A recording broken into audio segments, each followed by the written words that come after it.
తల్లి అయిన మరచిన మరువవచ్చును, తండ్రి అయిన విడచిన విడువవచ్చును.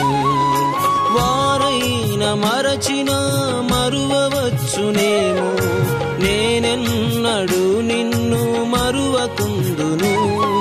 వారైన మరచిన మరువవచ్చునేమో, నేనెన్నడు నిన్ను మరువకుందును. నేనెన్నడు నిన్ను మరువకుందును.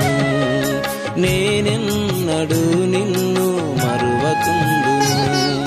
భయము లేదుగా, దిగులు లేదుగా, యేసును నమ్మిన వారికి.